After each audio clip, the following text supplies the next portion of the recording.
데살로니가 후서 1장 5절에서부터 12절까지 말씀입니다. 데살로니가 후서 1장 5절에서부터 12절까지 말씀입니다.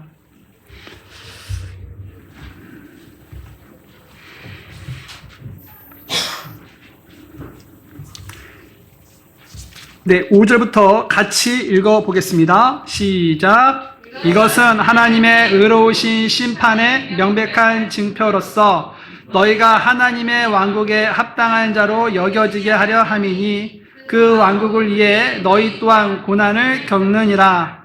이것이 하나님께는 의로운 일이니 곧 너희를 괴롭히는 자들에게 환난으로 갚으시고 괴로움을 당하는 너희에게는 우리와 함께 안식으로 갚으시는 것으로 주 예수님께서 그분의 강력한 천사들과 함께 하늘로부터 나타나실 때에 하나님을 알지 못하는 자들과 우리 주 예수 그리스도의 복음에 순종하지 않는 자들에게 타오르는 불로 징벌하시리라. 그들은 주 앞에서 그리고 그분의 권능의 영광에서 떠나 영존하는 파멸로 형벌받으리라. 그때에 그분께서 오셔서 자신의 성도들 안에서 영광을 받으시며 그날에 믿는 모든 자들 안에서 칭송을 받으시리니 이는 우리의 증언이 너희 가운데서 믿어졌기 때문이라. 그런즉 우리도 항상 너희를 위해 기도함은 곧 우리 하나님께서 너희를 이루심에 합당한 자로 여기시고 그분의 선하심의 모든 선한 기쁨과 또 권능으로 믿음의 사역을 성취하시게 하려 함이니 이것은 우리 하나님과 주 예수 그리스도의 은혜에 따라 우리 주 예수 그리스도의 이름이 너희 안에서 영광을 받고 너희도 그분 안에서 영광을 받게 하려 함이라. 아멘. 네, 오늘은 하나님의 왕국을 위한 고난이라는 제목으로 오후 시간에 하나님의 말씀을 나누도록 하겠습니다. 여러분들도 알다시피 이 데살로니가 교회는요, 당시에 극심한 핍박과 환난이 있었다라는 것입니다. 보통 우리는 복음을 받아들이면 어떻게 생각합니까? 복을 받고 모든 일이 잘 풀릴 것이라고, 그래서 편안한 길을 걸을 것이라고 생각하고 기대하곤 하지요. 그러나 복음이 이 데살로니가 성도들의 삶에 들어오는 순간 그들의 삶은요, 결코 편안하지가 않았다라는 것입니다. 오히려 그들은요, 이 복음 때문에 사람들한테 조롱을 받았고 배척을 받았으면서 여러 가지 환난과 핍박을 겪어야만 했다라는 것입니다. 본문에는 그들이요, 이 생명의 위협을 받았다고 직접적으로 언급되어 있지는 않지만 당시 이 상황을 생각해 보면 충분히 그런 가능성이 있었음을 짐작할 수가 있는데요. 믿는다는 이유로 아마도 직장이 있던 사람들은 직장을 잃었을 수도 있었고, 또한 가족과의 예전의 관계에서는 정말 원활하고 너무나 화기애애한 그러한 가족 관계가 틀어지고 버림을 받고 심지어 목숨의 위협까지 받는 일도 있었을 것이다라는 것입니다. 그런 상황 속에서 믿음을 지킨다는 것은 결코 쉬운 일이 아니다라는 것입니다. 누구라도 이 고통이 길어지고 두려움이 밀려오게 되면요, 무엇이 흔들리냐? 믿음이, 신앙생활이 흔들리게 되어 있다라는 것입니다. 바로 그런 때에 바울은 놀라운 위로의 메시지를 이 데살로니가 교회 성도들에게 전하게 되는데요. 5절 말씀 한번 볼까요? 데살로니가 후서 1장 5절에 이것은 하나님의 의로우신 심판의 명백한 증표로서 너희가 하나님의 왕국에 합당한 자로 여겨지게 하려 함이니 그 왕국을 위해 너희 또한 고난을 겪느니라. 여러분, 여기서 이것은 이라고 말씀을 시작하고 있는데 이것은 이라는 말은요, 이 4절에서 말하는 너희가 견디는 이 모든 핍박과 환난을 뜻한다는 것입니다. 그래서 바울은 지금 너희가 견디는 그 모든 핍박과 환난이 하나님의 의로우신 심판의 명백한 증표다라고 말하고 있다는 것입니다. 그런데 여러분 이 말씀은 언뜻 이해하기가 어려운 것이죠. 왜냐하면 여러분 어떻게 고난이 하나님의 의로우신 그런 명백한 심판의 징표가 될 수가 있겠습니까? 그리고 그것이 어떻게 우리에게 위로가 될 수가 있겠냐라는 것입니다. 보통 여러분 고난을 당하면 내가 무엇을 잘못했나? 그래서 내가 벌을 받는 것인가? 혹은 하나님이 나를 버리신 거 아닌가? 라는 그런 의구심이 들게 된다는 것입니다. 하지만 바울은요, 이 고난의 진짜 의미를 우리에게 밝혀주고 있는데요. 고난을 겪고 받는 이유는요, 우리가 하나님의 이 왕국에 합당한 자로 여겨지기 때문에 그렇다는 것입니다. 여러분, 우리가 고난당하는 것은요, 바로 하나님께서 우리에게 하나님의 왕국에 합당한 자로 여겨주셨기 때문에 우리는 고난을 받는다라는 것입니다. 그렇습니다, 여러분. 우리는 하나님의 왕국에 합당한 자로, 하나님의 왕국에 합당한 자로 여겨진 것입니다. 그래서 우리가 당하는 고난은요, 결코 단순히 운이 나빠서, 재수가 없어서 생긴 것이 아니라는 것이죠. 그러면 왜 우리는요, 이 하나님의 왕국에 합당한 자로 여겨지는 사람인데, 왜 우리에게는 이런 고난이 있는 것일까라는 것입니다. 그것은 바로 하나님께서 우리를 이 하나님의 왕국에 합당한 자로서 계속 빚어가시기 때문에 그렇다는 것이죠. 하나님께서는요, 그 과정 속에서 여러 도구를 사용하시는데 그 가운데 하나가 바로 무엇이냐? 고난이다라는 것입니다. 고난. 하나님은 때때로 이 고난을 통해 우리의 믿음을 연단하신다라는 것이죠. 우리의 믿음이 진짜인지, 우리의 소망이 어디에 있는지, 우리의 마음이 누구를 향하고 있는지 이 고난 속에서 계속적으로 드러내시고 하나님께서는 다듬어 가신다라는 것입니다.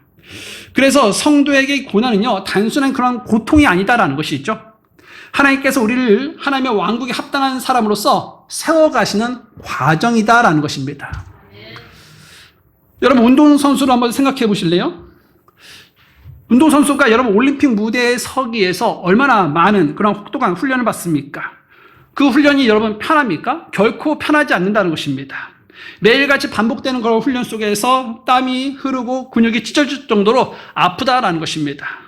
포기하고 싶은 순간도 수도 없이 찾아온다라는 것이죠. 때로는 왜 이렇게까지 내가 해야 하나? 라는 그런 생각도 들 때가 있다는 것입니다. 그러나 여러분, 그 훈련을 통과한 사람만이 어떻게 됩니까? 네, 세계 최고의 무대에 설 수가 있다라는 것입니다. 여러분, 혹시 축구 선수 그 박지성 선수를 여러분 잘 알고 계실 텐데 그분의 발을 보신 적 있으십니까? 인터넷에 보면 박지성 선수의 그런 발이라고 치면 그런 발 모양이 나오는데요. 그분의 발을 보면 정말 깜짝 놀랄 수밖에 없다라는 것이죠. 오랜 시간 훈련에서 뛰고 또 뛰면서 생긴 그런 굳은살과 변형된 그런 발의 모습이 그 안에 담겨 있다는 것입니다. 그 발은요, 단순한 발이 아니라 세계 최고의 무대에서 뛰기 위해서 흘린 땀과 눈물의 흔적이다라는 것입니다. 그렇게 혹독한 훈련을 견뎌냈기 때문에 박지성 선수는 어디에서 뛰었습니까? 세계 최고의 그 선수들이 모여있는 그런 무대에서 축구 선수 생활을 했다라는 것입니다. 여러분, 우리의 믿음도 마찬가지라는 것이죠. 하나님께서는요, 우리를 아무 준비 없이 이 영광의 자리에 세우지 아니하신다는 것입니다. 하나님은요, 우리를요, 하나님의 왕국의 영광을 감당할 사람으로 세우기 전에 먼저 준비시키시는데요. 그리고 그 준비 과정 속에서 하나님께서 사용하시는 도구가 있는데요. 그것은 앞서도 말씀드렸다시피 바로 무엇이냐? 고난이다라는 것입니다. 고난. 하나님은 그 고난을 통해 우리의 믿음을 연단하십니다. 우리의 믿음 속에 섞여 있는 그런 연약함과 그런 불순물을 제거하시고 더 순전한 믿음으로 하나님께서는요, 다듬어 가시는 것인데요. 또한 고난을 통해 우리의 인내가 자라게 허락하여 주시고, 그리고 우리가 이전보다 더 하나님을 붙들고 살아가도록 이런 고난을 통해서 만드신다라는 것입니다. 우리의 힘과 능력을 의지했다면 이제는 그 고난을 통해서 누구를 더욱더 의지하게 되냐? 하나님을, 오직 하나님만을 더욱더 의지하는 사람으로 하나님께서는요, 빚어 가신다라는 것입니다. 그래서 우리는요, 이 고난을 만날 때 단순히 왜 이런 일이 나에게 일어나는 걸까라고 낙심할 것이 아니라 하나님께서 지금도 나를 하나님의 왕국에 합당한 자로 여기시기 위해서 준비하고 계시구나 라는 생각으로 믿으면서 신앙생활을 해 나가야 한다는 것입니다. 여러분, 믿음의 길은요, 언제나 이런 평탄한 길이 아니라는 것이죠. 때로는 이런 우리가 신앙생활 할 때, 믿음 생활 할 때 눈물이 나죠. 때로는 이해할 수 없는 고통도 우리에게 찾아온다는 것입니다. 때로는 외롭고 힘든 시간이 찾아오기도 하죠. 그러나 우리가 기억해야 할 것은요, 그 길이 결코 헛된 길은 아니다라는 것입니다. 왜냐하면요, 그 길의 끝에는요, 하나님의 왕국의 영광이 기다리고 있기 때문에 그런 것인데요. 하나님께서 준비하신 그 영광이요, 우리를 기다리고 있기 때문에 우리는요, 이런 고난의 길을 걸어가야 한다는 것입니다. 여러분, 로마서 8장 18절 말씀을 잠깐 보십시오.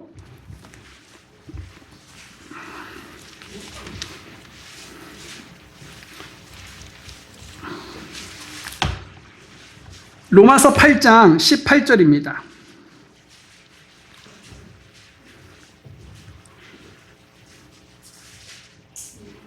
로마서 8장 18절 말씀 다 같이 한번 읽어볼까요? 시작. 이는 내가 생각하건대 현재 이 시간의 고난들은 장차 우리 안에 나타날 영광과 비교할 가치도 없기 때문이라.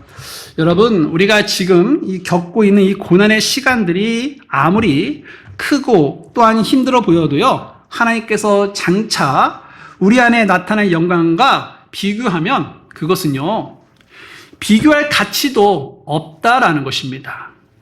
그래서 여러분, 성도의 삶에서 이 고난은요, 낯선 일이 아니다라는 것이죠. 오히려 우리의 믿음의 길을 걸어가는 사람들에게는요, 이런 과정이 자연스러운 과정이다라는 것입니다. 다시 말해, 이 성도와 고난은요, 뗄 수 없는, 분리될 수가 없는 그러한 시간들이다라는 것이죠. 여러분, 예수님께서 요한복음 15장 19절에서 이렇게 말씀하셨습니다. 만일 너희가 세상에 속했으면 세상이 자기의 것을 사랑하였으리라. 그러나 너희가 세상에 속한 것이 아니요 오히려 내가 세상에서 너희를 택하였으므로 세상이 너희를 미워하느니라 라고 말씀하고 있다라는 것입니다.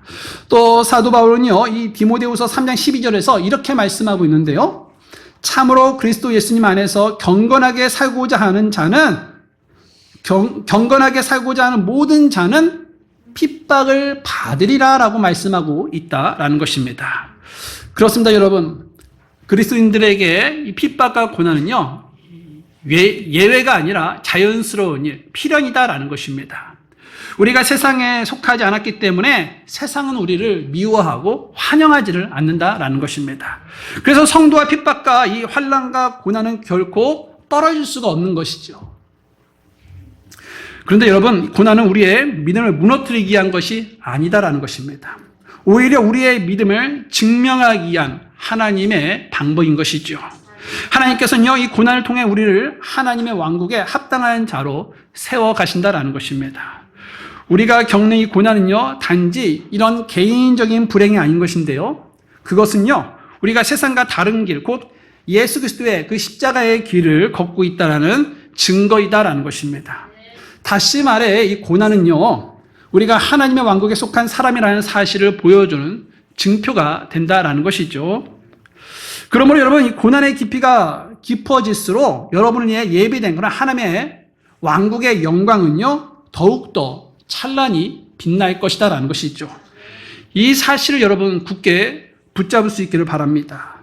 그리고 오늘도 그 고난 속에서 역사하시는 그 하나님의 손길을 바라보면서 장차 우리 안에 나타날 영광을 소망하면서 믿음으로 승리하는 주의 자녀들 되기를 주의 이름으로 바랍니다.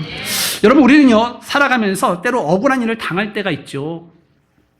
누군가에게 부당한 대우를 받고 이유 없이 비난을 받고 마음 깊은 곳에 큰 상처를 입는 순간들이 있다라는 것입니다. 그런 일을 겪을 때 우리 마음속에서 어떤 생각이 듭니까? 두고 보자. 다음에 꼭 복수할 거야. 이런 생각이 들지 않습니까? 그러니까 당한 만큼 갚아줄 거라는 그런 생각이 우리 안에 들어오게 된다는 것입니다. 이것이 바로 인간의 본능인 것인데요. 우리 마음 깊은 곳에서 복수심이 싹트기 시작한다는 것입니다. 억울함이 클수록 상처가 깊을수록 그 마음은 어떻게 됩니까? 더 강해지죠. 그러나 여러분, 복수는 우리의 몫이 아니다라는 것입니다. 여러분, 오늘 본문 6절 말씀 보십시오. 데살로니가 후서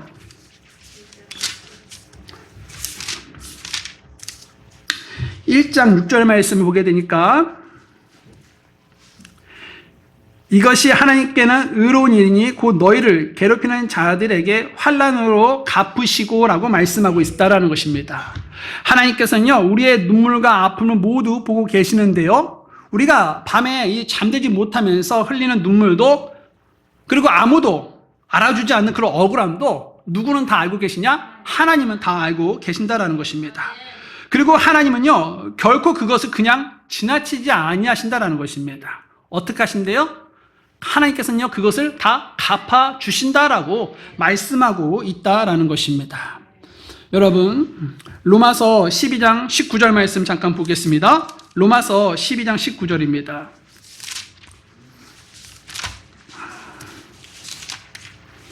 로마서 12장 19절입니다. 로마서 12장 19절에 지극히 사랑하는 자들아, 너희 스스로 원수를 갚지 말고 도리어 진노하심에 맡기라. 이는 기록된 바 원수 갚는 일은 내 것이니 내가 갚으리라 주가 말하노라 하였기 때문이라. 여러분, 원수 갚는 일, 복수하는 것은요, 우리의 몫이 아니다라는 것이죠. 복수는 하나님께 속한 것입니다. 왜냐하면 하나님은 우리의 상처, 억울함을 누구보다 깊이 아시고 가장 완전하고 공정한 심판으로 모든 것을 바로잡아 주시는 분이시기 때문에 그렇다라는 것입니다. 우리는 감정에 흔들리지만 하나님은 어떻습니까? 공의로 심판하신다라는 것이죠. 우리는 순간의 분노로 판단하지만 하나님은 어떻습니까? 하나님은 완전한 지혜로 판단하신다는 것입니다. 그래서 우리가 해야 할 일은 무엇이냐? 모든 것을 하나님께 맡기는 것이다 라는 것입니다. 우리가 복수를 하나님께 맡길 때 놀라운 일이 일어나게 되는데요, 우리의 마음이 자유함을 얻게 된다라는 것입니다. 그동안 억울함과 그 분노 때문에 무겁게 짓눌러 있던 우리의 마음이요, 풀어지기 시작한다라는 것입니다. 누구에게 우리의 그것을 맡길 때요? 하나님께 우리의 억울함과 우리의 그런 힘듦과 우리의 모든 것을 하나님 앞에 맡길 때에 하나님께서 우리의 마음을 터치해 주신다라는 것입니다. 그러나 반대로요, 우리가 복수심에 사로잡혀서 내가 반드시 저 사람을 복수하겠다라고 생각하게 되면 어떻게 될까요? 우리의 마음은 점점 더 어두워지게 된다라는 것입니다. 상처는 치유되지 않고 오히려 더 그 상처가 깊어지게 되죠. 여러분, 복수는요, 우리가 하려는 복수는요, 결코 우리의 마음을 치유하지 못한다라는 것입니다. 오히려 우리를 분노와 미움으로 쌓이게 하면서 더욱더 힘든 그런 시간들을 보내게 만든다라는 것입니다. 자, 그러면 여러분, 우리가 복수심을 내려놓고 하나님께 모든 것을 맡길 때 어떻게 될까요? 놀랍게도 하나님은요, 우리에게 이 자유함을 아까도 주신다라고 말씀하셨는데요, 그래서 우리의 이런 무거운 짐을 우리는요, 다 하나님 앞에 맡겨야 한다라는 것입니다. 자, 그렇다면 여러분, 우리는요, 하나님께서 우리의 고난을 그만 어떻게 갚아주시냐라는 것입니다. 하나님은 우리의 고난을 어떻게 갚아주시냐? 여러분, 오늘 본문으로 다시 한번 가보십시오. 데살로니가 후서입니다. 데살로니가 후서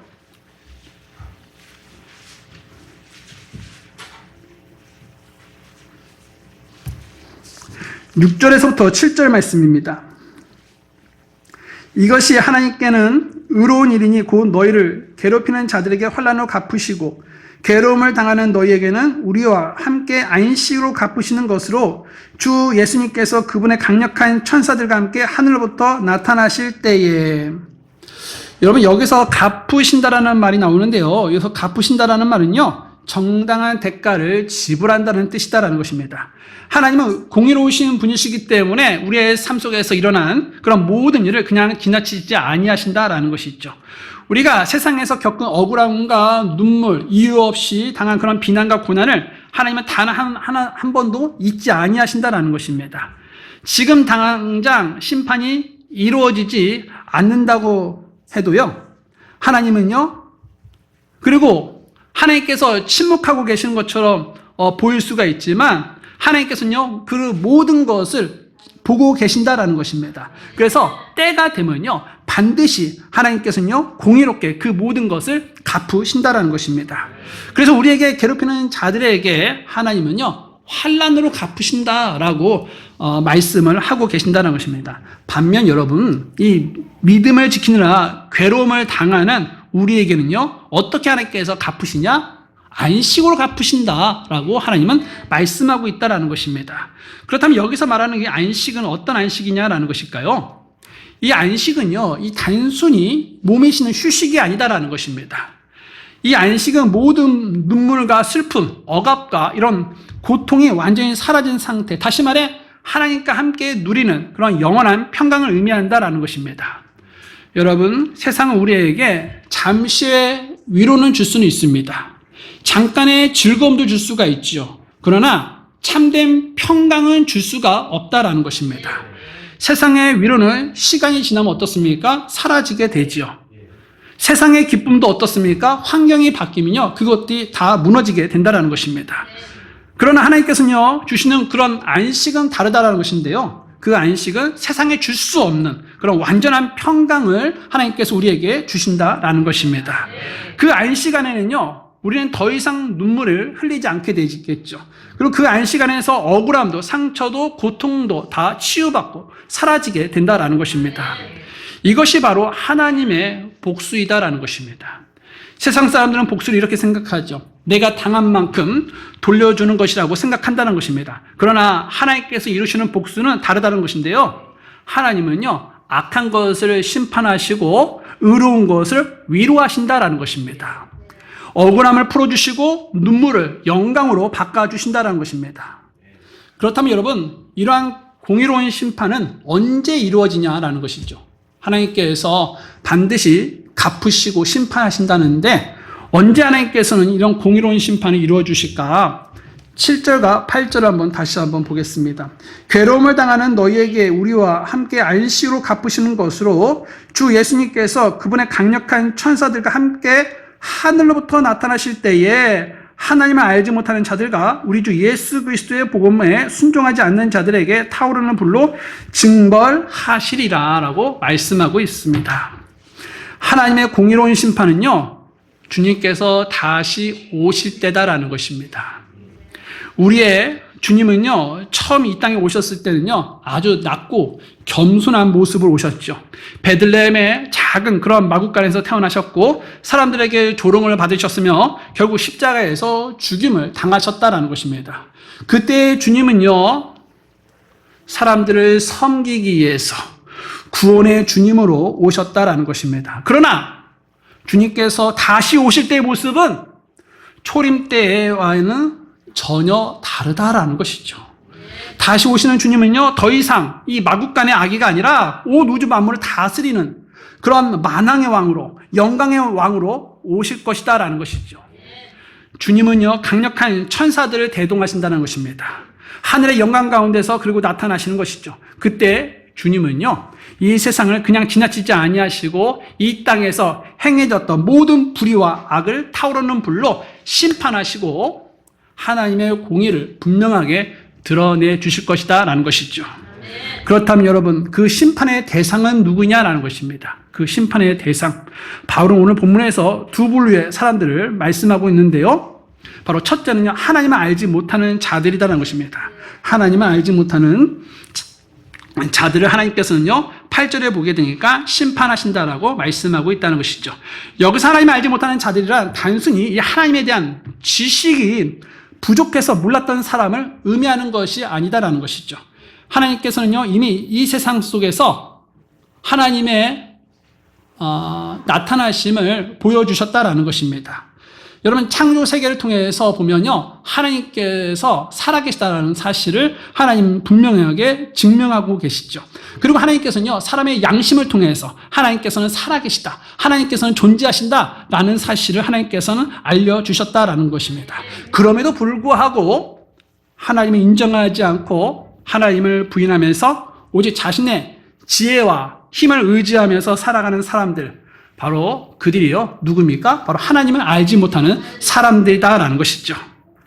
자, 하나님께서는요, 그런 자들을 하나님께서는 심판하시는 것인데요. 또 하나님은요, 또 누구를 심판하시냐? 바울은 우리에게 알려주고 있는 사람이 바로 우리 주 예수 그리스도의 복음에 순종하지 않은 자들이다라는 것입니다. 이들은요, 복음을 전혀 들어보지 못하는 사람들이 아니라 복음을 들었지만 그 말씀 앞에 순종하지 않은 사람들이다라는 것이죠. 어쩌면 그들 가운데에서는요, 예배당에 문턱을 드나들었던 사람도 있었을지도 모르겠습니다. 그러나 그들은 끝내 마음을 열지 않았던 것이죠. 생명의 말씀 앞에서 자신의 죄를 회개하지 않았고, 복음이 요구하는 그 순종, 주님을 믿는 그 믿음을 거부했다라는 것입니다. 결국 그들은요, 복음을 거절함으로써 스스로 심판의 길을 선택한 사람들이 된 것이다라는 것이죠. 여러분, 주님의 재림은요, 이처럼 두 가지 얼굴을 가지고 있는데요. 믿는 자들에게는 모든 그런 고난이 끝나는 안식의 날이지만, 복음을 거부하는 자들에게는 피할 수 없는 공의의 심판의 날이 된다라는 것입니다. 하나님께서는 그분의 완전한 의로우심으로 이 세상을 심판하실 것인데요. 여러분, 지금 우리가 살아가는 이 시대는 바로 그날을 준비하는 시간이다라는 것입니다. 세상은 우리의 그런 억울함을 풀어주지 못합니다. 때로는 정의가 쉽게 이루어지지 않는 것처럼 보이기도 하죠. 그러나 우리는 분명히 알고 있는데요. 그것이 무엇입니까? 주님은 반드시 다시 오신다라는 것입니다.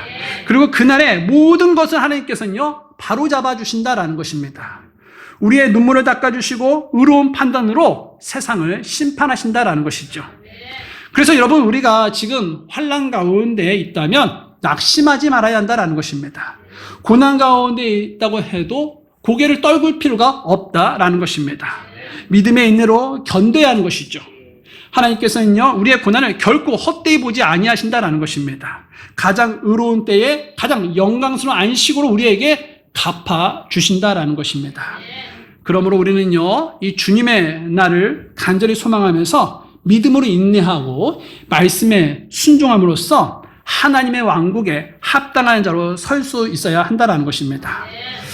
바울은요, 이어서 이 데살로니가 후서 1장 10절에서 그날의 영광스러운 모습을 이렇게 말을 하고 있는데요. 그때에 그분께서 오셔서 자신의 성도들 안에서 영광을 받으시며 그 날에 믿는 모든 자들 안에서 친송을 받으시리니 이는 우리의 증언이 너희 가운데에서 믿어졌기 때문이라. 여기서 그때에라고 말씀하고 있습니다. 그때에. 여기서 그때는 어떤 날입니까? 바로 예수 그리스도께서 다시 오시는 그런 재림의 날을 가리킨다라는 것입니다. 그런데 이 말씀은 그날의 한 장면을 아주 특별하게 강조하고 있는데요. 그것은 무엇이냐? 바로 그분께서 오셔서 자신의 성도들 안에서 영광을 받으신다라는 것입니다. 영광을 받으신다. 여기서 우리가 주목해야 할 중요한 표현이 있는데요. 바로 성도들 안에서라는 것입니다. 성도들 안에서. 주님은 재림하실 때 수많은 천군 천사와 함께 영광스럽게 오십니다. 그러나 주님께서 영광을 받으시는 자리, 그 영광이 드러나는 통로는 다름 아닌 성도들이다라는 것입니다. 그 믿음으로 살아온 하나님의 백성들, 즉 그리스도인들이다라는 것입니다. 여러분, 주님께서 재림하시는 그날 주님은 무엇을 보고 기뻐하시며 영광을 받으실까요? 새로 지어진 그런 웅장한 교회 건물일까요? 아니지요. 금과 은으로 장식된 그런 화려한 십자가 상일까요? 그것도 아니라는 것입니다. 주님께서 기뻐하시며 영광을 받으시는 것은 자신의 피로 값주고 사신 성도들, 즉 환난 가운데서도 믿음을 지켜낸 성도들이다라는 것입니다. 그 성도들의 인내와 거룩한 삶 속에서 하나님께서는요, 바로 영광을 받으신다라는 것이죠. 여러분, 우리의 삶이 주님께 영광이 된다는 사실은 얼마나 우리에게 놀라운 은혜이며 특권이며 복입니까? 여러분, 하나님의 예수님의 그런 재림은 성도들에게 두려움 날입니까? 두려움의 날이 아니다라는 것입니다. 그날 우리가 기다리던 그런 영광의 날이면서 주님을 만나는 기쁨의 날이다라는 것입니다. 주님은요, 이 세상을 심판하시지만 동시에 성도들을 칭찬하시고 성도들 안에서 영광을 받으신다라는 것입니다. 그래서 우리는요, 그날을 준비하면서 살아가야 한다라는 것이죠. 지금 우리의 삶은 바로 그날의 영광을 준비하는 시간인데요. 그래서 주님께서 우리를 통해 영광을 받으시도록 우리는요, 믿음으로 살고 말씀에 순종하면서 살고 사랑으로 섬기면서 살아가야 한다라는 것입니다. 그리하여 주님께서 다시 오시는 그날 우리 모두가 주님 앞에 서서 하나님의 왕국에 합당한 자로 역임을 받고 우리의 삶을 통해 주님께서 영광 받으시는 그런 복된 성도들이 되어야 한다라는 것이죠. 여러분, 주님은 다시 오십니다. 오시면서 여러분의 삶을 보시면서 하나님은 기뻐하시고 영광 받으실 것이다라는 것입니다. 그렇다면 여러분 자신을 한번 돌아보십시오. 내가 주님을 만날 때에 주님께서 내 모습을 보시고 기뻐하실까? 내 모습을 보고 하나님께서 영광을 받으실까? 한번 이것을 점검하시고 되돌아보자라는 것입니다. 오늘 말씀을 들으신 여러분 가운데 삶이 고단하고 어렵고 환난이 있고 힘든 거 왜 나만 이런 일을 당하는가? 그게 아니라 오늘 성경을 통해 보니까 우리가 하나님의 왕국을 위해 고난을 겪는다고 말하고 있습니다. 이런 고난은 우리를 다듬는, 우리가 주님 앞에 영광스럽게 드러나도록 하기 위해서 우리를 다듬는 그런 일들이 된다는 것이죠. 이런 것 앞에서 여러분과 제가 위축되어 있거나 낙담하거나 절망하기보다는 하나님 아버지, 내가 이 고난이 전부가 아니라 하나님께서 나를 다루시고 있고 결국은 주님 앞에 영광스럽게 될 것을 믿습니다. 제가 이 시간 잘 견뎌가고 믿음을 드러내는, 하나님이 기뻐하는 영광 받으시는 삶으로 나아가도록 인도해 주십시오. 여러분 이렇게 기도하시지 않겠습니까? 오늘 그런 분들이 있다면 이 시간 주님 앞에 나가시면 좋겠습니다. 고난은 반드시 끝이 있습니다. 우리가 고난을 우리에게 잘못하는 사람들에게 보복하고 갚으려고 할 필요가 없습니다. 하나님께서는 이제 때가 되면 주님이 오셔서 우리에게 안식으로 갚으시고 우리를 힘들게 했던 자들은 결국은 이제 환난으로 이렇게 갚으시는 것이 하나님의 뜻입니다. 이런 걸 알면서 주님 앞에 설 때 오히려 내가 주님이 영광 받으시는 그런 사람으로 드러나기를 원합니다. 이런 분이 있다면 이 시간 주님 앞에 나아가십시오. 내 삶은 주님이 기뻐 받으시는 그런 삶이 되기를 원합니다.